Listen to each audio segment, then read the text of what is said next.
Көктемі мен жазы түгілі күзі мен қысының өзі жаймашуақ жылы болып келетін өңірде туып өскендіктен бе қайдам, Майгүл Қолдасқызы Жаппарова ханым тым ерте есейді. Балиғат жасына жетер-жетпестен өзге қатар құрбыларынан ерекшеленіп тұратын, кеуде тұсындағы қосанары бұртиып, кеудесі бұлтиып, бозбалалармен желіккен жігіт желеңді еріксіз өзіне қарай тартатын.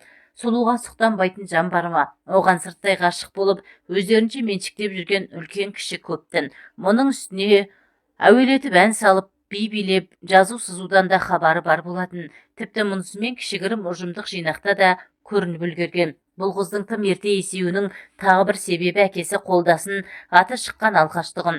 Анасы Рахима жеңіл жүрісті жан еді. Ағасы Шерхан төбелестің түбін сүретін. Әпкесі Калимада жігіттермен сүйісумен олардың құшағына құлай кетудің хас шеберетін. Әрине, ойраны түскен отбасындағы ауыр мен пессимистік психологиялық ахуал бойжеткенді мына ғажайып өмірден бейтарап қалдырған. Соның әсері болса керек, ол кешқұрым мезгілде жігіттермен қыдыруды, аймалап өбісуді ұнататын, әрі онысын өзіне ерсі де көрмейтін. Ғашықтық пен жігіт құмарлық дерті бойын билеген бойжеткеннің бұл қылықтарын әй дейтін әже, қой дейтін қожа табылмайтын. Арман қала Алматыдағы медицина академиясын аяқтап үлгерместен Көктөбені кезіп, төсегі рахатын көріп қалған қызды еріккеннің бәрі ермек ететін. Жоғарғы курста оқитын жылтыңбайлар мен алып қаланың қылтыңбайлары өздерінің үшкір найзаларын оның көлшігіне қайта-қайта батырып алудан әсте тайынбайтын. Ауылдағы атанасы мен аға, әпке бауырлары оны дәу доқтор болады деп пәруейлер пәлек болып жүрген. Бір жолы мынандай сұмдық оқиға болды. Сайлауға түсіп, бағын сынап көрмек болған дәудекей қапелімде Майгүлді кезіктіріп қалады. Бұл кезде ол аудандық ауруханада қатардағы қарапайым гинеколог дәрігер болып істейтін. Сайлауда өтсем өтермін, өтпесем кетермін деп жүрген Болат Мұсабековтың ойын кілт бұзылды. Түр-түсі келісті сұлуды Шымқаладағы қонақ үйлердің біріне шақырады. Оған қымбат көйлек әперіп, қолына сақина, мойнына тұрыс, құлағына сырға салып, жатын бөлмесіне қарай сүйрей жөнеледі. Қапелімде есікті ішінен кілттеуді де ұмытып кеткен екен. Арақ-шараптан алшақтап қашпайтын, темекі тартудан тайынбайтын бойжеткен екеуі түні бойы әмпей-жәмпей болады. Шашы селдіреген, түр-тұлғасы шойын қап-қара дәудекей әппақ қардай аруды әбден мыжғыла безеді. Уылжыған жас қыздың көлшігіне малтыған мырза өзінің үшкір найзасын әрең суырып алады. Осы тұста бөлмеге кенеттен кіріп келген Мария мен Сейітжан беттерін басып бұрылып тұра қашады. Майгүл олардан қымсынып ұялсын ба, әппақ санын жалтыратып ыңқылдап-сыңқылдап төсектен әзер көтеріледі. Мені көрдіңдер ме дегендей қос қолын төбесіне көтереді. Иә, дәл сол жылы халық қалаулысы бола алмаған Болат осылайша қалың елді біраз шулатады. Алайда Майгүлдей майысып тұрған жас ойнас тоқал тапқан оның өз есебі түгелтін. Бәйбішесінен тығылып-сығылып жүріп, Нақсүйерімен жиі жолығудың амалын табады. Таусылып бітпейтін іс-сапарлар мен той-томалақты желеулетіп, онымен ұшырасып жүреді, ойнайды, күледі. Әрине, олардың өзара не істегендерін бір Құдай ғана біледі. Сол Болат қырғын деген керемет кітап жазып, онысын ұялмастан Майгүл бас дәрігер болып қызмет істейтін жүйке жүйелерін емдейтін ауруханаға да әкеліп тастайды. Байтал бастықтың айтқанын екі етпейтін мақұлбайлар әлгі кітапты жапа-тармағадай сатып алмады. Жиналған ақша авторитетті автор көңілдесіне шуба, пальто әпереді. Ауданды мүсе тұтпаған Майгүл облысқа қызметке ауысады. Әрине, бұған Болаттың облыс әкіміне жасаған бір ғана телефон соғуының септігі тиген. Алдымен наркологиялық орталыққа бөлім меңгерушісі болып орналасады. Мұнда ол Абдулла Мекенбаев деген бас дәрігердің қармағына түсіп қалады. Жылы жұмсақ диванға бір аунатып алғаннан кейін Майгүл оның жандық қуыршағына айналғанын өзі де сезбей қалады. Қысқасы, Айдулла жат десе жатады, тұр десе тұрады, қой десе қояды. Сөйтіп өзара әмпей-жәмпей болып жүргенде облыстық клиникалық ауруханаға бас дәрігердің орынбасары болып ауысқан Айдулла Нақсүйерін бірге ала кетуді ұмытпайды. Ол өзін медицина маршалымын деп санайтын. Әріптестері бұл екеуінің құпия тірліктерін бес саусақтай жақсы білетін. Алайда іш дерттері ішінде болып, ашық айтуға батылы бармайтын. Жиын тойларда бірге билейтін. Кездесіп қалса кәдімгі ерлі-зайыптыларда құшақтасып, сүйісіп сәлемдесетін. Көрген жұрт анау бір аяғын сындырып алған қағынған кәрі қақпастың мұнысы несі екен дейтін. Көп өтпесте Майгүл онкологиялық ауруханаға бас дәрігер болып барды. Барғаны құрысын білімді де білікті кадрларды ашықтан ашық қудалайды. Сөйтіп кәсіби дипломы жоқ, басқа саланың мамандарын топырлатып қызметке қабылдайды. 3 әріптен тұратын құзырлы мекемеде істейтін біреудің інісін жұмысқа алып, оны өзіне орынбасар етіп тағайындайды. Қарсы келгендердің бәрінің апшысын қурады. Тіпті сонау бір кездері науқастың температурасын өлшеп, қалай укол салуды үйреткен ұстаздарын да аямайды. Отқа сотқа сүйрейді. Сондағы бар сенгені шаншуға өтпей қалған кәрі найзалы көкелері тұғын. Мұның бәрі де місе тұтпаған ол медицина қызметкерлерінің облыстық кәсіподағына төрайым болып сайланады. Мың сан дәрігердің 99-ы ғана жақтап дауыс бергенімен, жиналыстың алқасында отырғандар өзге қарсыластарынан көп дауыс жинады деп төрайымдыққа сайлап жібереді. Қолына қоғамдық ұйымның мөрін ұстаған ол өзінше тыраштанып белсенеді. Медицина қызметкерлерінің арасында спартакиада, семинар, тренинг, флешмоб, сан алуан байқаулар өткізумен көзге түседі. Креативті басшы атанады. Тіпті өзі бір топ нақсүйерлерін жинап алып, Астана мен Алматыдағы телевизиялық байқауларға да қатысып қайтады. Оның бұл қылығын нағыз продюсер, шоумендерсің. Майгүлдің маңдайына мылқау, меңіреу, малқұбайлар жинала бастапты. Солардың бірі Өрік Малданов, ұшына шыққан жағымпаз, лауазым үшін қойнындағы қатына дейін сатып жіберетін сұмырай болып шығады.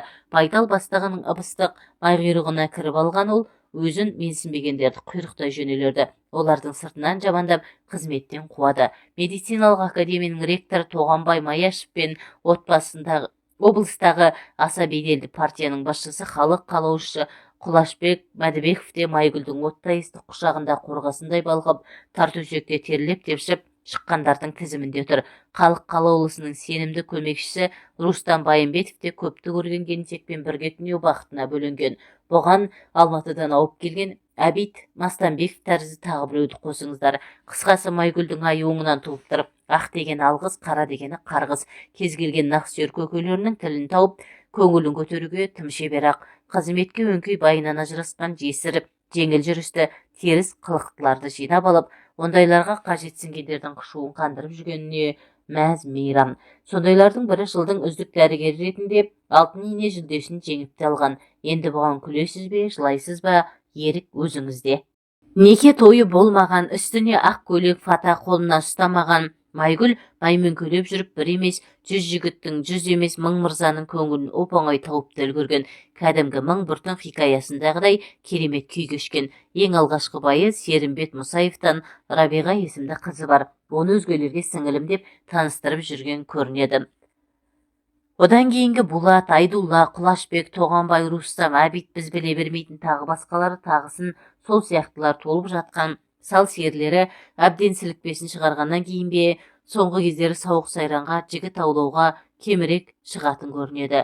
Әйтпегенде ше, 40-тың қырқасына шығып, белі мен бұты бірігіп кеткен кәрі қаншықты қайтсын қасқалар. Жылмаңдаған 20 жасар бойжеткендер мен отбасын ойран еткен 30-дағылар тұрғанда, 45, ягодка опять деп өзін-өзі жұбатып жүрген жан кейде тобасына келгендей болады. Басына орамал тартып мешіт жағалайды. Онысы Алла тағаладан кешірім сұрағаныма несі екен. Демократия демекші, әркім ойына келген істейтін, әркім қалаған адаммен жүретін, ойнап күлетін, тіпті түнеп алатын зымиян заманда Майгүл секілді маймылдан аурақ жүріңдер мырзалар демекшіміз. Әтпесе ол біріңді 8 жылға соттатып, енді біріңді тентіретіп, тезек тергізіп жіберуден әсте тайынбайтын тәлпіш.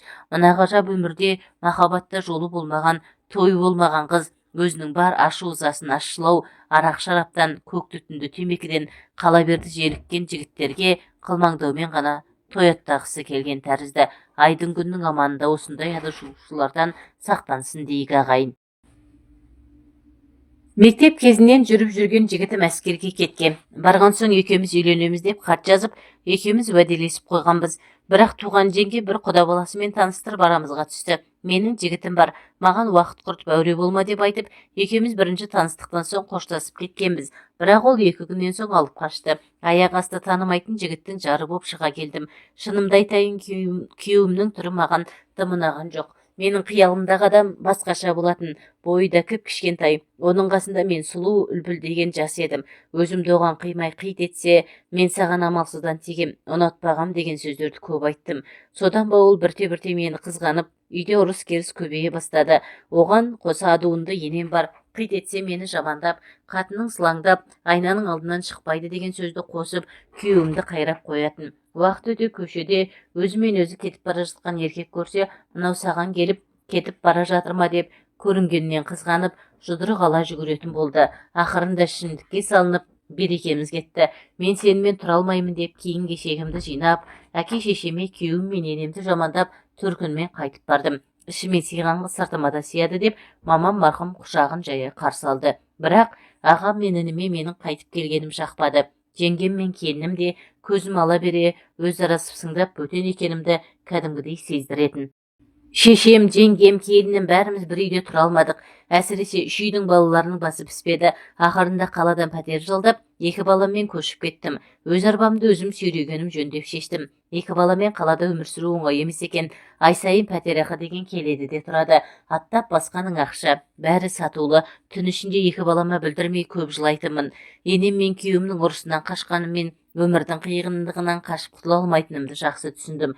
2 жылда 4 пәтер ауыстырыппын.